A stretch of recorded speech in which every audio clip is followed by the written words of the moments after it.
Galaxy News Hour live.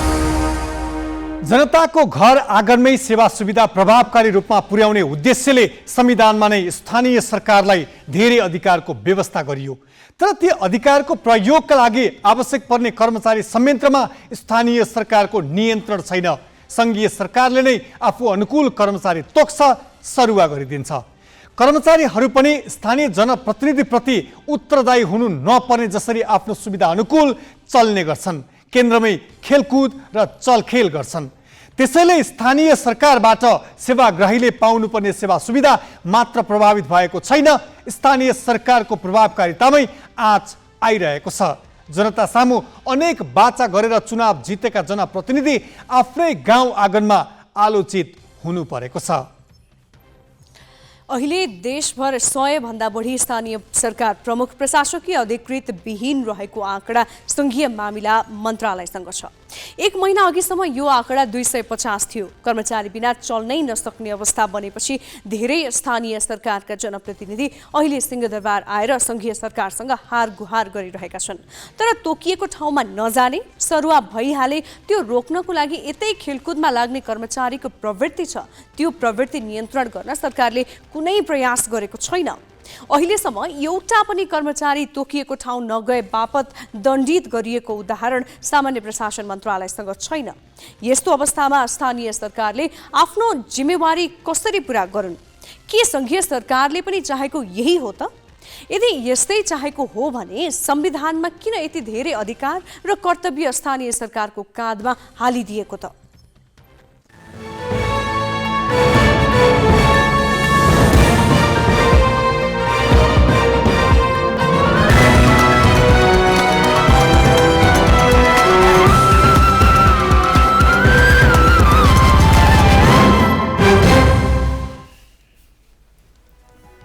नमस्कार, यो हो ग्यालेक्सी न्यूज आवर। अब हेडलाइन्स।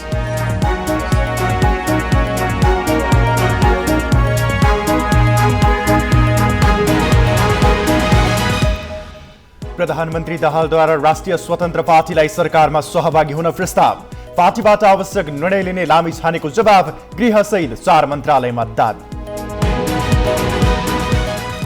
राजनीतिक नेतृत्वले प्रधान न्यायाधीश नियुक्तिमा नियतवश ढिलाइ गरेको ठहरसहित नेपाल बार फेरि आन्दोलनमा। देशभरका कानुन व्यवसायीलाई प्रदर्शनमा उत्रिन आह्वान। देशभरका 100 भन्दा बढी स्थानीय तह प्रमुख प्रशासक विहीन। कर्मचारी माग गर्दै जनप्रतिनिधि सिंहदरबारमा भन्छन् आकस्मिक सरुवा नगर कि तत्काल नयाँ पठाइदिए।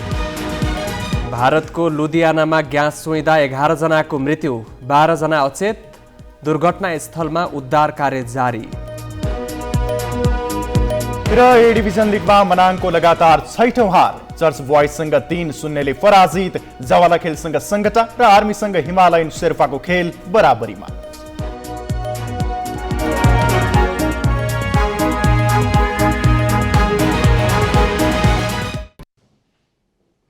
वैशाख 10 गते 3 क्षेत्रमा उपनिर्वाचन भएकामा राष्ट्रिय स्वतन्त्र पार्टी रासोपाले 2 क्षेत्रमा जित्यो। रासोपाले तनहुँ 2 काङ्ग्रेसबाट खोस्यो, अर्थात् मङ्सिर 4 को भन्दा यसपालि रासोपाको 1 सिट बढ्यो। सिट त बढ्यो नै, रासोपाका उम्मेद्वारले अभूतपूर्व मत पनि पाए, जसका कारण कतिपय मन्त्रीले रासोपालाई भने अनुसारको मन्त्रालय दिएर सरकारमा सहभागी गराउनुपर्ने बताउन थालेका छन्। प्रधानमन्त्री पुष्पकमल दाहालले पनि रासोपालाई सरकारमा फर्काउने पहल थालेका छन्। उनले गृह मन्त्रालय दिएर भए पनि रासोपालाई सरकारमा ल्याउन चाहेका छन्। तर रासोपा सभापति रवि लामिछानेले भने ठोस जवाब दिएका छैनन्। वैशाख 10 को उपनिर्वाचनमा चितवन 2बाट दोस्रो पटक निर्वाचित भएपछि रासोपा सभापति लामिछानेले सरकारका बारेमा सकारात्मक प्रतिक्रिया दिएनन्। उनले भ्रष्टाचार छानबिन लगायतका कतिपय विषय न्यूनतम साझा कार्यक्रमबाट हटाइएको लगायतका कारण देखाएर तत्काल सरकारमा जाने वातावरण छैन मात्र भनेनन्, प्रधानमन्त्रीलाई समर्थन फिर्ता दिइरहनुको औचित्य छैन समेत भने। हामी सरकारमा जानुपर्नको प्रमुख कारण नै हामी हटेपछि हट्यो। कोही आएर पुरानो भ्रष्टाचारको फाइल नखोल्ने रे, पुरानो कुनै पनि कालखण्डमा भएका भ्रष्टाचारको छानबिन नगर्ने रे भन्ने चिजै हटिसकेपछि कुनै औचित्य चाहिँ मैले देख्दिनँ। तर अब एकचोटि संवाद त गर्छौँ होला, हामी कुराकानी गर्छौँ होला, तर मैले त्यस्तो सम्भावना देखेको छैन। समर्थन नै नहुने सम्भावनाको कुरा गर्छु, तपाईँ सरकारमा जाने, सरकारमा त सम्भावना अहिले यो अवस्थामा त कुनै त्यस्तो सम्भावना म देख्दिनँ। उनै लामिछाने आइतबार प्रधानमन्त्री निवास बालुवाटार पुगे। प्रधानमन्त्री दाहालले लामिछानेलाई बधाई त दिए नै सरकारमा सहभागी हुन प्रस्ताव गरे। सरकारमा सहभागी भए मन्त्रालयको विषयमा विवाद हुँदैन भनेर दाहालले लामिछानेलाई गृह सहितका महत्त्वपूर्ण मन्त्रालय दिने सङ्केत गरे। लामिछानेले पनि गृह नपाएकै कारण यसअघि सरकार छाडेका हुन्। पुस 11 गृहमन्त्री नियुक्त भएका लामिछानेले नागरिकता विवादमा सर्वोच्च अदालतको आदेशमा माघ 13 गते सांसद र मन्त्री पद गुमाए। उनले पर्सिपल्ट नेपाली नागरिकता पुनः कायम गराएर फेरि गृह मन्त्रालयमा फर्किन दौडधुप गरे। तर दाहालले आदेशको पूर्ण पाठ नआएको भनेर लामिछानेलाई गृह दिन मानेनन्। त्यसपछि माघ 22 रासोपाले सरकार नै छाड्यो। लामिछाने बाहेक रासोपाका अरू 3 जना सरकारमा 19 दिन मात्र रहे। सरकारबाट बाहिरिए पनि रासोपाले दाहाललाई पुस 10 दिएको समर्थन पनि फिर्ता लिएन। उसको समर्थन अहिले पनि कायमै छ। लामिछाने दोस्रो पटक सांसद निर्वाचित भएपछि उनलाई संसदीय दलको नेता बनाउन पार्टी उपसभापति डीपी अर्यालले ठाउँ खाली गरिसकेका छन्। संसदीय दल र केन्द्रीय समितिको बैठक सोमबार बोलाइएको छ। यो पृष्ठभूमिमा प्रधानमन्त्री दाहाल र लामिछाने बीच आइतबार बिहान बालुवाटारमा भएको भेटवार्तालाई धेरैले चासोपूर्वक लिएका छन्।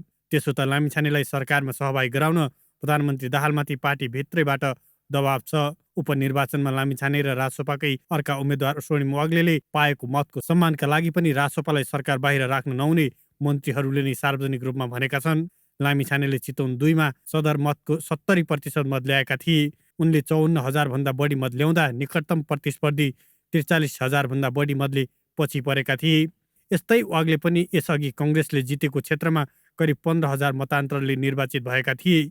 रासोपाले उल्लेख्य मत पाएकैले पर्यटन मन्त्री सुदन किराँतीले सार्वजनिक रूपमै लामिछानेलाई उनले भने अनुसारको मन्त्रालय दिएर सरकारमा सहभागी गराउनु पर्ने र त्यसका लागि आफू पदबाट हट्न समेत तयार रहेको भनिसकेका छन्। र जो अत्याधिक मतले जितेर आउनु भएको छ रवि लामिछानेजी, उहाँलाई छानेको मन्त्रालय दिएर लैजाउँ भन्छु म।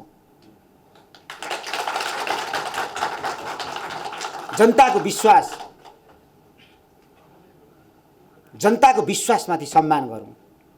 सबै पार्टीहरू प्रतिपक्ष नबसौँ। देश आर्थिक सङ्कटमा छ। एउटै ढुङ्गामा छौँ के बाबा, यो ढुङ्गा दुलो परेर पानी पस्यो भने त सबै डुबिन्छ त। देश रहे पो तपाईँको पार्टी रहन्छ, तपाईँको झन्डा रहन्छ, देशै नरहे के रहन्छ? नेपाली हामी रहँला कहाँ, नेपालै नरहे। दाहाललाई पुस 10 प्रधानमन्त्री बनाउन महत्त्वपूर्ण भूमिका निर्वाह गर्ने प्रमुख शक्ति मध्येको एक हो रासोपा। लामिछानेले सरकार फेरबदलको समीकरणमा पार्टी सहभागी हुँदैन भनिसकेका छन्। यसको अर्थ भने अनुसारको मन्त्रालय पाए रासोपाले पनि सरकारमा जान चाहेको छ। लामिछानेले प्रधानमन्त्री दाहाललाई केन्द्रीय समिति र संसदीय दलको बैठकमा छलफल गरेर आवश्यक निर्णय लिने जवाफ दिएका छन्। रासोपाका कतिपय नेताले लामिछानेलाई संसदीय दलको नेता चयन गरी उनको नेतृत्वमा सरकारमा सहभागी हुने निर्णय गर्ने तयारी रहेको बताएका छन्। सरकारमा सहभागी भएको अवस्थामा उसले संसदीय समितिको नेतृत्वमा पनि भाग पाउनेछ।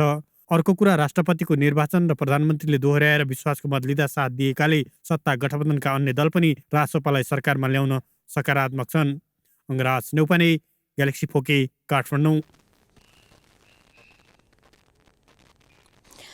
राष्ट्रिय स्वतन्त्र पार्टीलाई सरकारमा सहभागी हुन प्रधानमन्त्रीले गरेको प्रस्तावलाई कसरी लिन सकिन्छ भनेर हामीले राजनैतिक विश्लेषक भेषराज घिमिरेलाई सोधेका छौँ। हिजो पनि रासोपा किन सत्तामा गयो र किन सत्ताबाट बाहिर आयो भन्ने कुराको उत्तर दिन सकिरहेको छैन। जनताहरूले उत्तर खोजिरहेका छन्। मलाई लाग्छ अहिलेको उपनिर्वाचनमा रविजीले जुन मत पाउनु भएको छ त्यो मतको जगेर्ना आवाज संसदमा प्रतिपक्षमा रहेर पनि उठाउन सकिन्छ। लोकतन्त्र भनेको सत्तापक्ष मात्र होइन, प्रतिपक्ष पनि हो। प्रतिपक्षको बेन्चमा रहेर उहाँले जनताका इस्युहरूलाई कसरी उठान गर्नुहुन्छ, मलाई लाग्छ आफ्नो सङ्गठनको निर्माण कसरी अगाडि बढाउनुहुन्छ, साङ्गठनिक चुस्तता कसरी कायम गर्नुहुन्छ, त्यसमा उहाँ त्यो पार्टीको भूमिका, त्यो पार्टीको भोलिको भविष्य कस्तो हुने भन्ने कुरा निर्भर छ। तर मान्छेहरू के भन्छन् भने रविजीमा त्यो धैर्यता छैन कि भन्छन्। सत्ताभन्दा बाहिर बस्ने धैर्यता रविजीमा छैन कि भन्छन्। जनताहरूले सधैँ झन्डावाला गाडीमा आफ्नो नेतृत्व घुमोस् भन्ने चाहेका छैनन्। 21 सिटको पार्टी प्रधानमन्त्री, अर्थमन्त्री, गृहमन्त्रीको हैसियतमा सामर्थ्य राख्छ भन्ने कुरा पनि छैन। मलाई लाग्छ यो पार्टी सत्तामा नजाँदा पनि सरकारसँग बहुमत छ। राजसपासँग यदि मलाई लाग्छ अबको 5 वर्षपछि युवा चिन्तन पुस्तान्तरका कुराहरू सामाजिक जागरण र परिवर्तनका एजेन्डाहरू बोक्ने हो भने प्रतिपक्षको बेन्चमा बस्दा राम्रो हुन्छ। लुम्बिनीका मुख्यमन्त्री डिल्लीबहादुर चौधरीले मङ्गलबार प्रदेश सभामा विश्वासको मत लिने भएका छन्। विश्वासको मत प्रयोजनका लागि सभामुख तुलाराम घरतीले मङ्गलबार बिहान 11 बजेको लागि प्रदेश सभा बैठक आह्वान गरेका छन्। मुख्यमन्त्री चौधरीले विश्वासको मत लिने जानकारीसहित प्रदेश सभा सचिवालयमा आइतबार बिहानै पत्र दर्ता गराएका छन्। चौधरी 53 सांसदको समर्थनमा बिहिबार मुख्यमन्त्री नियुक्त भएका थिए। प्रदेश सभाबाट विश्वासको मत लिएपछि मन्त्रीको जिम्मेवारी तोक्ने र मन्त्री परिषदलाई पूर्णता दिने मुख्यमन्त्री चौधरीको तयारी छ। गण्डकीका मुख्यमन्त्री सुरेन्द्र पाण्डे भने वैशाख 21 गते विश्वासको मत लिने तयारीमा छन्।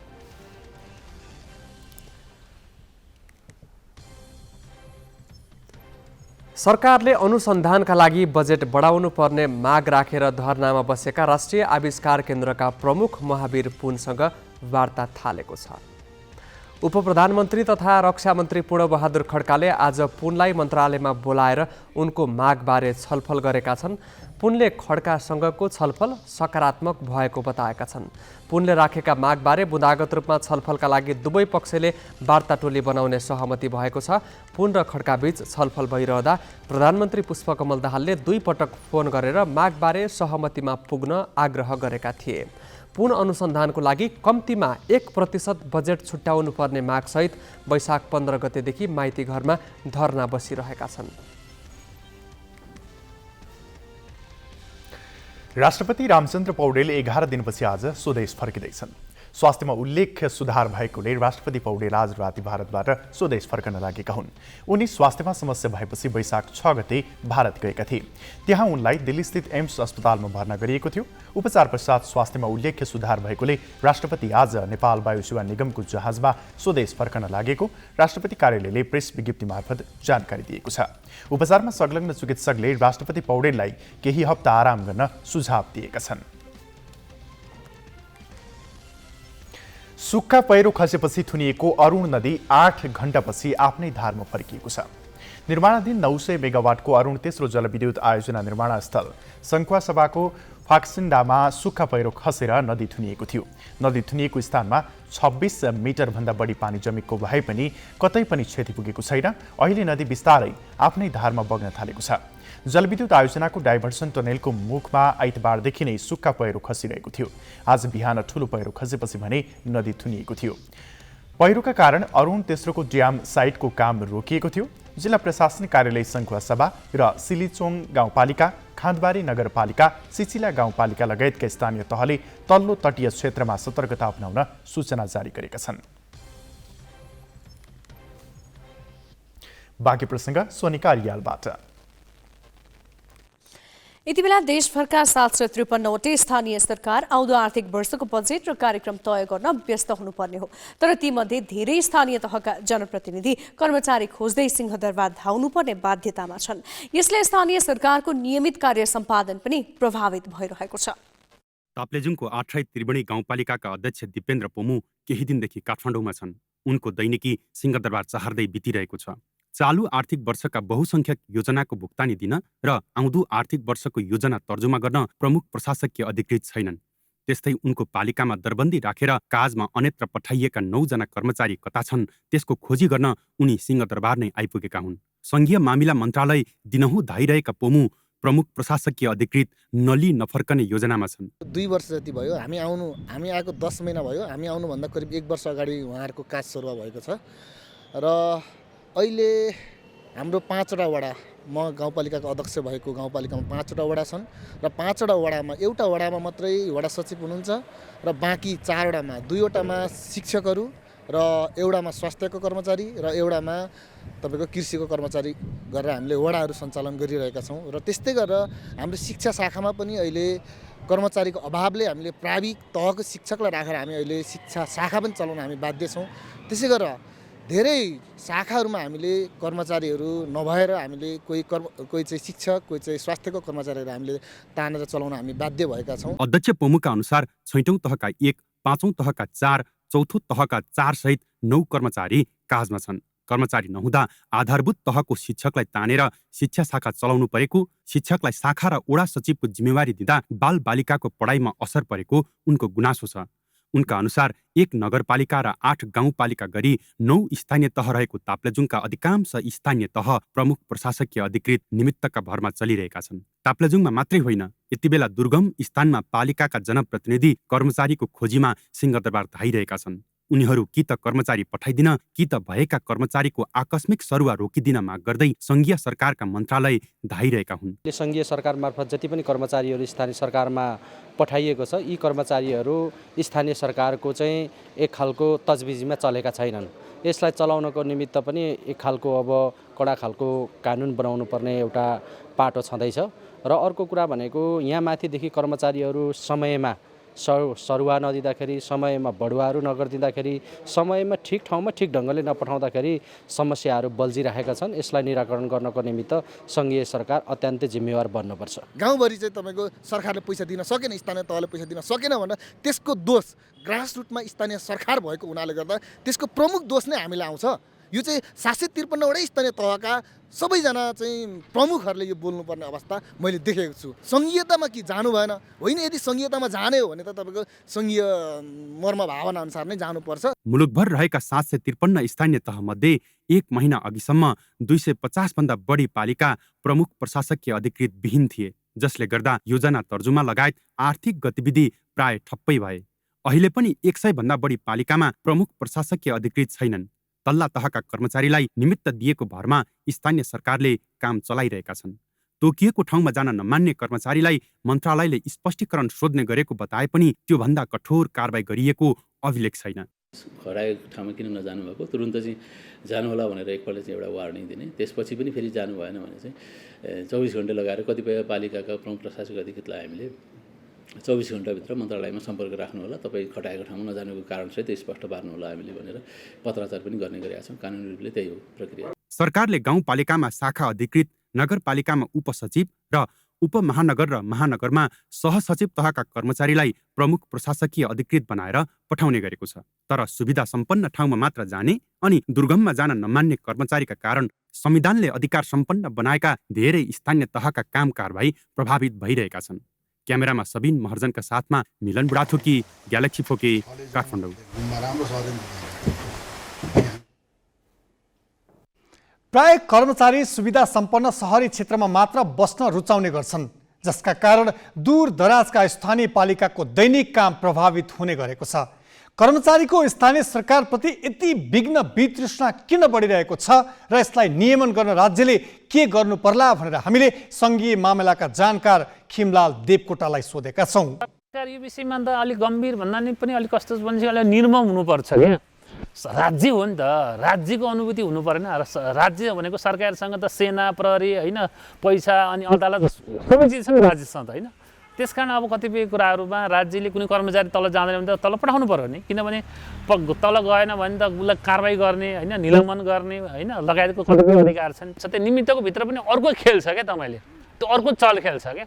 त्यो भनेको कस्तो भने तलका स्थानीय तहका प्रमुखहरू होइन, चाहे त्यो प्रदेशमा होस्, त्यो निमित्त दिनु भनेको के हो भने त्यहाँ कतिपय कुराहरू के छ भने त्यो जुनियर कर्मचारी राखिसकेपछि आफ्नो अनुकूल निर्णय गर्न सजिलो भयो होइन। त्यसले चाहिँ करप्सनलाई त प्रमोट गर्छ। प्रदेशहरूमा, प्रदेशको पालिकामा जस्तो तपाईँको बाजुरामा, दार्चुलामा अथवा होइन सुदूरपश्चिमको बाजुरा, दार्चुला, बझाङ जे भन्नुहोस् होइन, अथवा सुदूरपूर्वको तपाईँको ओखलढुङ्गा, खोटाङ, ताप्लेजुङ, पाँचथरमा त्यो दूर दराजको पालिकामा के कति कर्मचारी चाहिन्छ भने यहाँको केन्द्रले खटनपटन गर्ने होइन, त्यो प्रदेशले गर्छ क्या।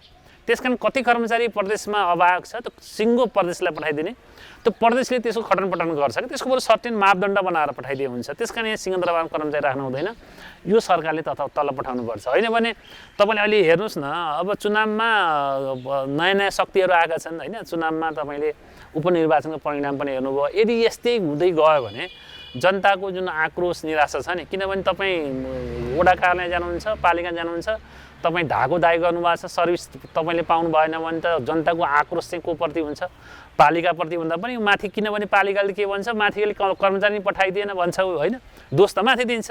त्यस कारण यो आक्रोश माथि सङ्घीय सरकार, नेपाल सरकारप्रति हुन्छ र यो थेग्न चाहिँ गाह्रो हुन्छ। अब केही न्युज संक्षेपमा। सरकारी एकीकृत डाटा सेन्टर जीआईडीसीमा आएको समस्याले लोकसेवा आयोगको अनलाइन प्रणाली अवरुद्ध भएको छ। राष्ट्रिय सूचना प्रविधि केन्द्रले सञ्चालन गर्ने जीआईडीसीमा रहेको लोकसेवा आयोगका महत्त्वपूर्ण सूचना गायब भएको आयोगले आज एक विज्ञप्ति मार्फत जानकारी दिएको छ। विज्ञप्ति अनुसार गत फागुन 23 गते एकीकृत डेटा सेन्टरमा प्रणालीमा समस्या उत्पन्न हुँदा लोकसेवा आयोगको अनलाइन प्रणाली अवरुद्ध भएको थियो। यही कारण गत मङ्सिर, पुस र माघमा जारी गरिएको विज्ञापन अन्तर्गत पेश भएका दरखास्त सम्बन्धी विवरणमा आयोगले पहुँच गुमाएको छ। केन्द्रले कहिले डेटा पुनः प्राप्ति गरेर दिन्छ भने ठेगान नभएको र यस घटनालाई आयोगले गम्भीरतापूर्वक लिएको विज्ञप्तिमा उल्लेख छ। दरखास्तको लागि तिरेको रसिद देखाउने उम्मेदवारको लागि पुनः अवसर दिने र बाँकी परीक्षा कार्यक्रम पनि पुनः प्रकाशन गर्ने आयोगको भनाइरहेको छ। आयोगका अनुसार यसका लागि वैकल्पिक उपायमा पनि काम भइरहेको छ। लोकसेवा आयोगले 2071 सालदेखि प्रशासनिक तथा व्यवस्थापकीय कार्यहरू छिटो सम्पन्न गर्न सिंहदरबार परिसरमा रहेको सरकारी एकीकृत डाटा सेन्टरमा आफ्नो तथ्याङ्क राख्ने गरेको थियो। उपप्रधानमन्त्री तथा गृहमन्त्री नारायण काजी श्रेष्ठले मिटर ब्याज पीडितलाई सरकारले न्याय दिनेमा कुनै किसिमको शङ्का नगर्न आग्रह गरेका छन्। मन्त्री श्रेष्ठले जनकपुरमा मिटर ब्याज सम्बन्धी जाँचबुझ आयोगको कार्यालय उद्घाटन गर्दै मिटर ब्याजीमाथि सरकार कठोर रूपमा प्रस्तुत हुने बताए। राजनीतिक पहुँच भएका र अरू कुनै पनि मिटर ब्याजीलाई उन्मुक्ति नदिने उनको भनाइ छ। मिटर ब्याज सम्बन्धी समस्या समाधानका लागि सरकारले चैत 20 गते गौरी बहादुर कार्कीको अध्यक्षतामा आयोग गठन गरेको थियो। आयोगले आजबाट पीडितहरूको निवेदन लिन सुरु गरिसकेको छ। निवेदन बुझाउन वैशाख 31 गतेको समय तोकिएको छ। निवेदन आयोग वा निवेदक रहने जिल्ला प्रशासन कार्यालयमा बुझाउनु पर्नेछ। पीडितहरूलाई भएसम्म प्रमाण पेश गर्न भनिएको छ। लामो प्रतीक्षापछि लुम्बिनीमा विद्युतीय सवारी सञ्चालनमा आउने भएका छन्। सञ्चालन अनुमतिको लागि कानुनी प्रक्रियामा ढिलाइ र सञ्चालनको ढाँचा तयार नहुँदा लुम्बिनीमा 2 वर्षदेखि विद्युतीय सवारी साधन यतिकै राखिएका थिए। प्रदेश मन्त्री परिषद बैठकले स्वीकृति दिएपछि लुम्बिनी विकास कोषका 5 विद्युतीय बस र 14वटा भ्यान सञ्चालनको लागि बाटो खुलेको हो। एसियाली विकास बैङ्कको अनुदानमा क्लिन एनर्जी प्रोजेक्ट अन्तर्गत 13 करोड रुपियाँ लागतमा कोषलाई विद्युतीय सवारी प्राप्त भएका हुन्। विद्युतीय सवारी सञ्चालनको लागि लुम्बिनीमा चार्जिङ स्टेसन समेत बनिसकेको छ। अब गौतम बुद्ध अन्तर्राष्ट्रिय विमानस्थलबाट बुद्ध जन्मस्थल लुम्बिनीसँग तिलौराकोट, रामग्राम र देवदह लगायतका क्षेत्रलाई जोड्न र पर्यटक आवागमन सहज हुने अपेक्षा छ। भारतको पन्जाब राज्यको लुधियाना जिल्लाको एक गाउँमा ग्यास सुइदा 11 जनाको मृत्यु भएको छ। आज बिहान लुधियानाको ग्यासपुर क्षेत्रमा ग्यास सुइदा अन्य 11 जना अचेत अवस्थामा फेला परेका छन्। उनीहरूलाई स्थानीय अस्पतालमा भर्ना गरिएको छ। घटनास्थलमा पुगेको प्रहरीले ग्यास चुहेर दुर्घटना भएको बताए पनि विस्तृत विवरण भने दिएको छैन। घटनाबारे अनुसन्धान जारी रहेको प्रहरीले जनाएको छ। सुडानमा जारी 72 घण्टे युद्ध विरामका बावजुद सरकारी सेना र अर्धसैनिक र्यापिड सपोर्ट फोर्स RSF बीचको भीषण युद्ध जारी छ। युद्धमा लाखौं नागरिक फस्नुका साथै प्रभावित शहरमा खाद्यान्न, पानी र इन्धन अभाव भएको अन्तर्राष्ट्रिय सञ्चार माध्यमले जनाएका छन्। सेनाले राजधानी खार्तुममा ठूलो संख्यामा ट्याङ्क र तोप तैनात गरेर चारैतर्फबाट हमला गरिरहेको छ। युद्ध विरामका बेला पनि सेनाले RSFद्वारा कब्जा गरिएको क्षेत्रलाई पुनः कब्जा गर्ने प्रयास गरिरहेको बताइएको छ। पश्चिम सुडानको डाफर स्थित एल गनैना सहर हिंसाबाट बढी प्रभावित भएको छ। लडाकुले बजार क्षेत्रमा लुटपाट समेत गरिरहेको अन्तर्राष्ट्रिय सञ्चार माध्यमले जनाएका छन्। RSFले युद्ध विरामका बावजुद सेनाले खार्तुम स्थित आफ्नो शिविरमा थुप्रै हवाई हमला गरिरहेको र नागरिकका आवासीय क्षेत्रलाई पनि निशाना बनाएको बताएको छ। दुई सतायता भएको भिडन्तमा 500 भन्दा बढी मानिस मारिएका छन्। हजारौं मानिस देश छाडेर अन्यत्र गएका छन्। बिहीबार राति सुरु युद्ध विराम आज राति सकिँदैछ। युद्ध विराम सकिएपछि युद्ध झन चर्किने भन्दै संयुक्त राष्ट्रसङ्घ सहित अन्तर्राष्ट्रिय समुदायले दुवै पक्षलाई सङ्घर्ष अन्त्य गर्न अपिल गरेको छ।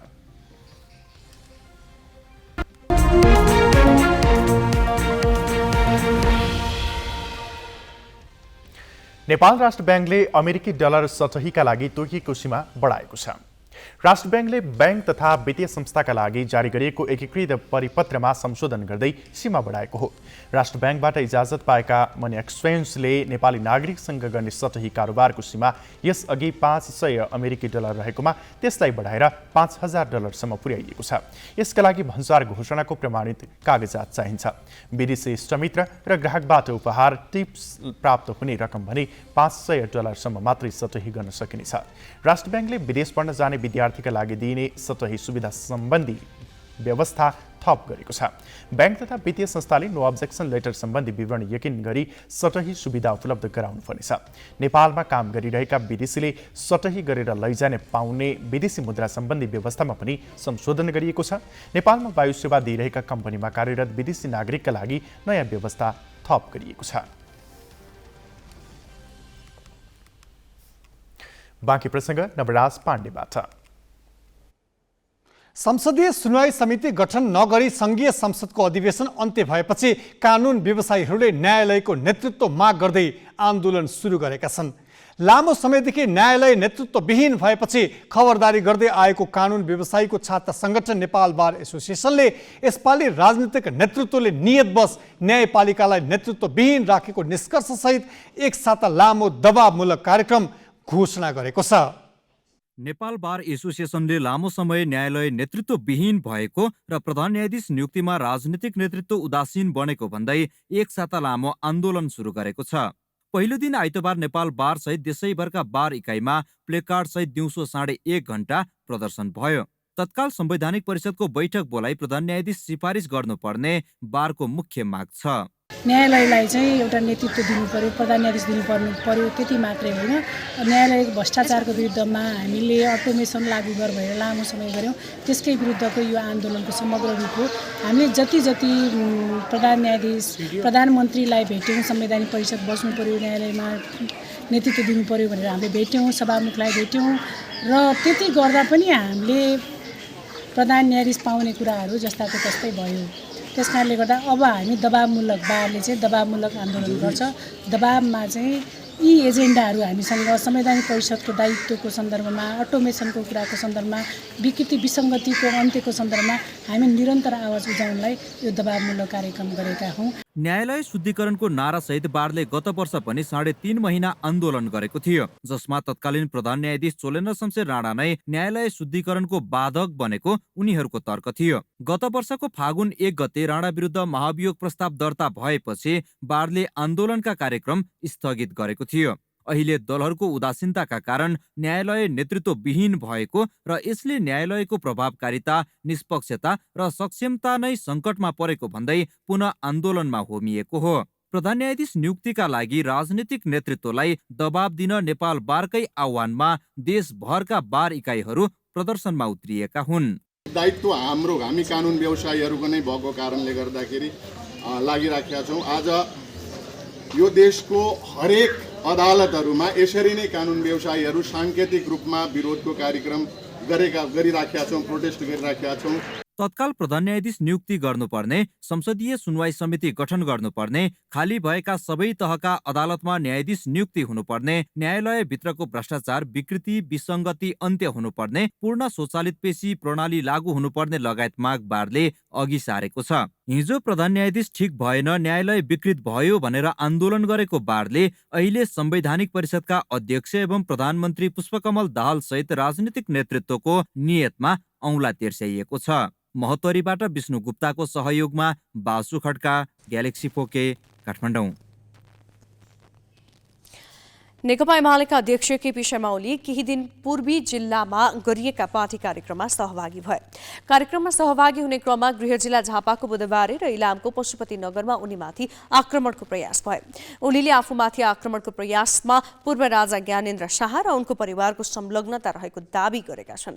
उनले सत्तारूढ दलका कार्यकर्ता पनि अर्काको नाममा प्रयोग भएको तर सरकार भने मुख दर्शक बनेको आरोप लगाएका छन्। संलग्नता विभिन्नतिर देखिएको छ। ज्ञानेन्द्र शाह उनको परिवारको देखिया छ, यो अनेक मार्फत देखिएका छ। यहाँ भित्रभित्र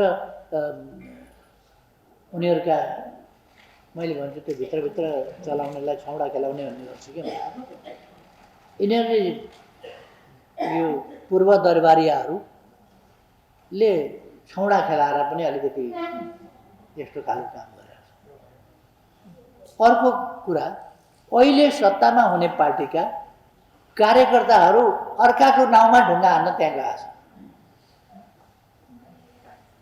हाम्रा विरुद्ध अश्लील, असभ्य, त्यस्ता खालका गाली गलौज गर्ने कुराहरू यिनका मुखबाट भएको छ। त्यो म आफैले देखेर भोगेर आएको छु। हरेक ठाउँमा उनीहरूले निषेध गर्न खोज्ने, बाटो छेक्न खोज्ने, रुख ढालेर छेक्न खोज्ने, काहीँ ढुङ्गा हान्ने, काहीँ भिडन्त गर्न आउने, त्यस प्रकार उनीहरूले अनेक ठाउँमा आक्रमण गरे। त्यो खालको उद्दण्डता र सरकार मुखदर्श। काठमाडौँको कपनस्थित सरस्वती नगरमा फाँडा पसल सञ्चालन गर्दै आएकी बागलुङकी निरु भनिने निरा पाण्डेको हत्यामा संलग्न भएको आशंकामा प्रहरीले पक्रेर सार्वजनिक गरेको छ। प्रहरीको केन्द्रीय अनुसन्धान ब्युरो र काठमाडौँ उपत्यका अपराध अनुसन्धान कार्यालयको टोलीले लामो अनुसन्धानपछि झापाका विनोद विश्वकर्मालाई शनिबार झापाको बिर्तामोड स्थित इलाम बस स्टपबाट पक्राउ गरेको हो। विनोदले आर्थिक अभावका कारण लुटपाटका क्रममा हत्या गरेको प्रहरीको दाबी छ। प्रहरीले प्रारम्भिक रूपमा संकलन गरेको विवरण अनुसार बाटोमा हिँड्दै गर्दा भाडा पसलमा बसिरहेकी निरुले लगाएको सुनको सिक्री देखेर झापाका 35 वर्षीय विनोद विश्वकर्माले सिक्री र पसलमा भएका नगद लुट्ने सोच बनाए। केही दिनको निगरानीपछि सामान किन्ने बहानामा वैशाख 7 गते मातातीर्थ औँसीको दिन निरुको पसलमा पसे। पसलमा अन्य ग्राहक आएपछि एटिएमबाट पैसा निकाल्ने भन्दै पहिला त्यहाँबाट फर्किए। केही समयपछि पुनः पसलमा गएर घाँटीको सिक्री लुट्न खोजे। निरुले प्रतिकार गरिन्। प्रतिकारपछि विनोदले चक्कुले जथाभावी हान्न थाले। निरु ढलेपछि सिक्री र 1200 नगद लिएर भागे।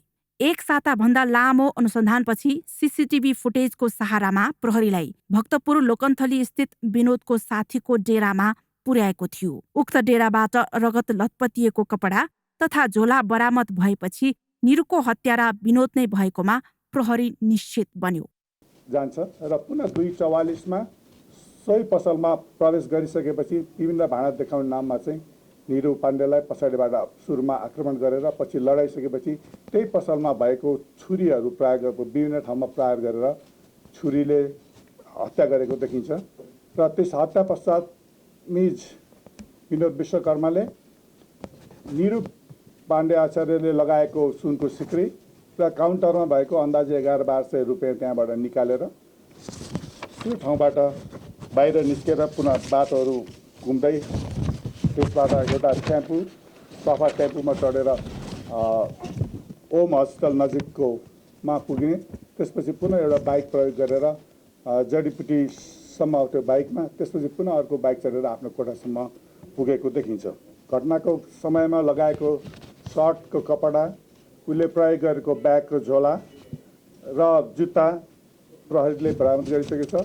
साथै त्यसको साथसाथै जुन यसले सुन त्यतिखेर लुटेको सुन थियो, सुनको सिक्री थियो, त्यो सुनको सिक्री पनि तारकेश्वर पाथीभाडा सुनचाँदी पसलमा लगेर 55,000मा बिक्री गरेको थियो। त्यो सुन पनि प्रहरीले बरामद गरिसकेको छ। झापाबाट पक्राउ परेका विनोदले प्रहरी समक्ष अपराध स्वीकारेका छन्। उता हत्यामा प्रयोग गरिएको चक्कु भने उनले मनोहरा खोलामा लगेर फालेको बयान प्रहरीलाई दिएका छन्। निरुले लगाएको 98 लालको सिक्री तारकेश्वर स्थित एक सुनचाँदी पसलमा 55,000 रुपैयाँमा धरौटीमा राखी पैसा लिएको खुलेको छ। सोही पैसाले 10,000 को नयाँ मोबाइल किने। घटना लगतै नाकामा कडाई हुने र पक्रिन सक्ने भएकाले वैशाख 14 गते मात्र उनी झापा गएको बयान दिएका छन्। झापामा क्यासिनोमा काम गर्दाखेरि यसको बिस्तारै क्यासिनोमा गेम खेल्ने लत बस्यो र त्यसको लागि यसले 2-3 लाख रुपियाँ जति चाहिँ यसको लोन लिएछ यसले अरू मान्छेहरूबाट। त्यसपछि घरमा कन्फ्रन्टेसन भयो। घरबाट चाहिँ तैँले जबसम्म लोन तिर्न सक्दैनस् न घरमा नआइज भनेर घरबाट गाली गरेर निकाली यसलाई। र यसको अर्को पर्सनल अफेयर पनि छ, जसको कारणले गर्दाखेरि यो घरमा आफ्नो श्रीमतीभन्दा अलिकति फरक उसँग रिलेसनमा भएको जस्तो देखिन्छ। त्यो बिचको कारणले गर्दाखेरि यो त्यहाँ बस्न नसकेको कारणले त्यसपछि यो काठमाडौँ आए। काठमाडौँ आइसकेपछि विभिन्न त्यही बान्सोरकै काम जाने थियो पहिला पनि, उसले त्यही काम गरेर बसेर अवस्था छ। विनोद पेसाले ठमेलको एक पबमा बाउन्सरको काम गर्थे। जागिर गएपछि आर्थिक अभावका कारण लुटपाटमा लागेको बयान प्रहरीलाई दिएका छन्। निरुको हत्या लुटपाटकै उद्देश्यले भएको प्रहरीको निष्कर्ष छ। Shikha Shrestha, galaxy 4K, Kathmandu.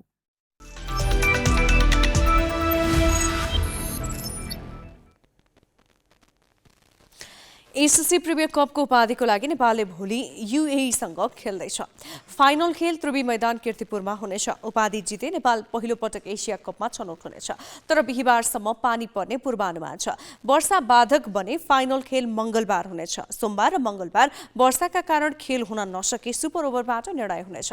Super ओभरमा बराबरी भए अर्को सुपर ओभर हुनेछ। वर्षाका कारण सुपर ओभर पनि सम्भव नभए एक दिवसीय वरीयताका आधारमा विजेता चयन हुनेछ। वरीयतामा नेपाल 14औं र युएई 19औं स्थानमा छन्। वर्षाका कारण दुवै सेमिफाइनल खेल प्रभावित भएका थिए। एसिया कपमा पाकिस्तान, भारत र प्रिमियर कप विजेता समूह ए मा हुनेछन्। समूह बी मा बंगलादेश, श्रीलंका र अफगानिस्तान हुनेछन्। टर्किश एयरलाइन्स विश्व गल्फ कपको नेपाल संस्करण दिनेश बानियाले जितेका छन्। गोकर्ण गल्फ क्लबमा भएको खेलमा दिनेश 40 स्टेबल फोर्ड अङ्क सहित विजेता बनेका हुन्। 82 खेलाडीले प्रतिस्पर्धा गरेको प्रतियोगितामा वाङछेन दोङडुप 36 अङ्क सहित ग्रसतर्फ पहिलो भए। प्रदीप केसी काउन्टी ब्याचमा दोस्रो भए। जितसँगै दिनेशले टर्किश एयरलाइन्स विश्व गल्फ कपको फाइनलमा स्थान बनाएका छन्। फाइनलमा 57 देशका 85 खेलाडीले प्रतिस्पर्धा गर्नेछन्। शहीद स्मारक ए डिभिजन लिगको शीर्ष स्थानमा रहेको जावलाखेल युथ क्लबलाई सङ्कटा क्लबले 1-1 गोलको बराबरीमा रोकेको छ। च्यासल मैदानमा जावलाखेलले शनिबार फोडे फफानाको गोलमा 1-0 को अग्रता लिएको थियो। भारी वर्षाका कारण खेल 51 मिनेटमा रोकिएकाले बाँकी खेल आज एन्फा मैदानमा खेलाइएको हो। सङ्कटाको लागि 73औं मिनेटमा निशान खड्काले बराबरी गोल गरे। बराबरीपछि शीर्ष स्थानको जावलाखेलले 13 खेलबाट 24 अङ्क बनाएको छ। जावलाखेल दोस्रो स्थानको थ्री स्टार भन्दा 2 अङ्कले अगाडि छ। सङ्कटा 16 अङ्क सहित 8औं स्थानमा छ। यसले त्रिभुवन आर्मी र हिमालयन शेर्पा बीचको खेल पनि 1-1 गोलको बराबरीमा सकिएको छ। वर्षाका कारण शनिबार हुन नसकेको अन्तिम 18 मिनेटको खेल आज खेलाइएको हो। आज दुवै क्लबले गोल गर्न सकेनन्। बराबरीपछि आर्मीले पहिलो लेग 20 अङ्क जोड्दै सकाएको छ। हिमालयन शेर्पासँग 14 अङ्क छ। मनाङ मर्साङदी शहीद स्मारक ए डिभिजन लिगको सबैभन्दा सफल क्लब हो। उसले सबैभन्दा धेरै 8 पटक लिगको उपाधि जितेको छ। त्यही कारण मनाङलाई लिगमा सधैँ उपाधिको दावेदार मानिन्छ। तर जारी लिगमा मनाङले इतिहासकै खराब प्रदर्शन गरिरहेको छ। ऊ आज नवप्रवेशी चर्च बोइज युनाइटेडसँग 3-0 गोलले पराजित भयो। लगातार 6औं हारपछि मनाङले 15 अङ्कसहित 10औं स्थानमा रहेर पहिलो लेग सकाएको छ।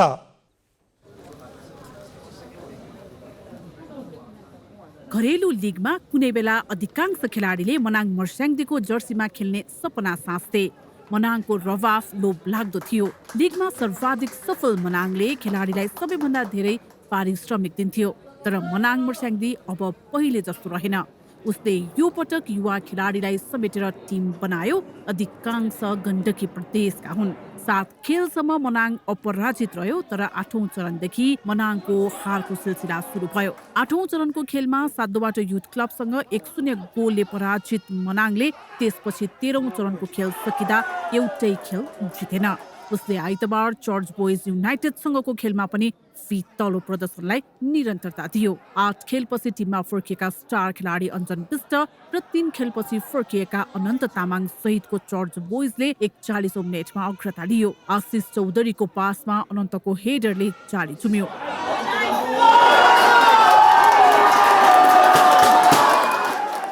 दोस्रो हाफमा चर्च बोइजले थप 2 गोल गर्यो। 55औं मिनेटमा अञ्जन र रञ्जितको सहयोगमा मौसम सुब्बाले उत्कृष्ट गोल गरे।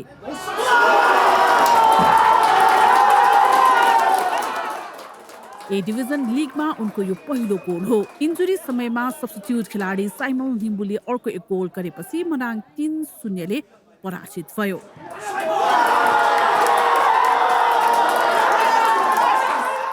यो सँगै मनाङ लगातार 6औं खेलमा पराजित हुन पुग्यो। अहिले हार्ड टाइम जस्तै छ भनौँ न अब अहिले चाहिँ टिमलाई। अब जुन त्यो मेन्टालिटी छ नि हाम्रो त्यो ब्रेकडाउन मेन्टालिटी त्यसलाई चाहिँ अब हामीले चाहिँ त्यो डाउनफललाई ब्रेक गर्न सकेको छैन क्या हामीले त्यसले गर्दा अलिकति अब सबै प्लेयर यङ छ होइन यङ भएको हुनाले अलिकति अब आज पनि हामीले त कोसिस गरेको ठुलो टिम त हो होइन तर पहिला चाहिँ प्लेयर ठुलो पनि हुन्थ्यो नि त सायद मलाई लाग्छ अहिले पहिलाको प्लेयरले एउटा प्लेयरले खाने तलब अहिले लगभग 3 जना प्लेयरले खान्छ होला होइन त्यो कुरा पनि छ नि त त्यो पनि एक्सपेक्ट गर्नुपर्छ के तर अहिले त हार्ड टाइममा नै आएर मलाई त फ्यानले हामीलाई अलि सपोर्ट दिनुपर्छ जस्तो लाग्छ के अब फ्यानले हाम्रो प्लेयरहरूलाई चाहिँ मोरली अप गर्नु पऱ्यो क्या मेन चाहिँ लिग इतिहासकै खराब प्रदर्शनले मनाङको साखमा त नराम्रो झट्का लागेको छ नै उसका समर्थक पनि निराश बनेका छन् प्रतिस्पर्धी टिमले उसलाई मैदान बाहिर पनि खेलाडीलाई प्रोत्साहित गर्न सुझाव दिएका छन् कन्टिन्यू आजले 6औं म्याच होइन पराजय भएको अवस्थाको हुन त म त्यो टिममा मैले पनि धेरै नै खेलिसकेको म कोच पनि भइसकेको अवस्था हिसाबले मलाई पनि एकदम दुःख लागिरहेको छ होइन यस्तो नहुनुपर्ने अवस्था अब विशेषले गर्दाखेरि अब खेलाडीहरूलाई यो अवस्थामा अलिकति आन्तरिक अब क्लबमा अलिक मोटिभेटेड होइन अलिकति साइकोलोजिकल गर्ने पर्ने त्यो देखेको छ होइन अब प्लेयरहरूलाई चाहिँ मोटिभेट बाहेक अरू केही छैन अलिकति ट्रेनिङमा होइन एज अफिसियलहरूबाट कोचिङ स्टाफबाट साइकोलोजिकलबाट अरू मोटिभेटरहरूबाट चाहिँ अलिकति त्यो गरेको क्रममा अलिकति अझ कम भएको होला जस्तो लाग्छ मलाई विगतको दिनमा मनाङबाट खेले होइन एउटा मनाङ भनेर त एउटा हार्टमा छ मेरो I hope they will come back again होइन विथ विन जे भए नि मेरो प्रिभियस क्लब हो स्टिल माया लाग्छ मनाङको I hope they will come back again with win पहिलो लेगमा 13 मध्ये मात्र 4 खेल जित्न सक्नु कस्कदो प्रदर्शनको प्रमाण हो एकपछि अर्को खेलमा पराजयले मनाङको टिम एकताबद्ध छैन भन्नेहरूलाई बल पुगेको छ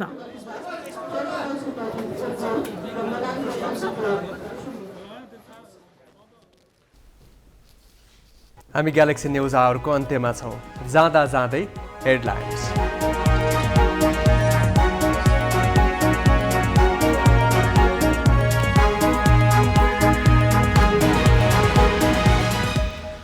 प्रधानमन्त्री दाहालद्वारा राष्ट्रिय स्वतन्त्र पार्टीलाई सरकारमा सहभागी हुन प्रस्ताव पार्टीबाट आवश्यक निर्णय लिने लामिछानेको जवाब गृहसहित 4 मन्त्रालय मतदान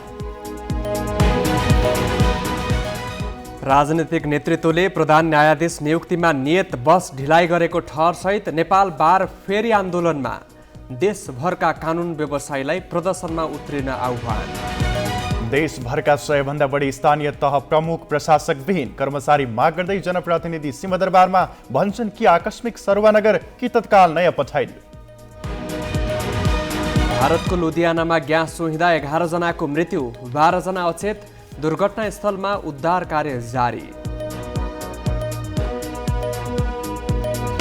र ए डिभिजन लिगमा मनाङको लगातार 6औं हार चर्च बोयजसँग 3-0 ले पराजित जवला खेलसँग सङ्गटा र आर्मीसँग हिमालयन शेर्पाको खेल बराबरीमा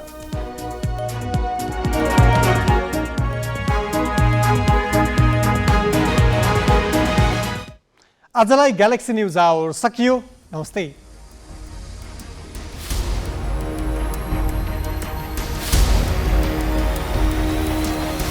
This is Galaxy News Hour Live.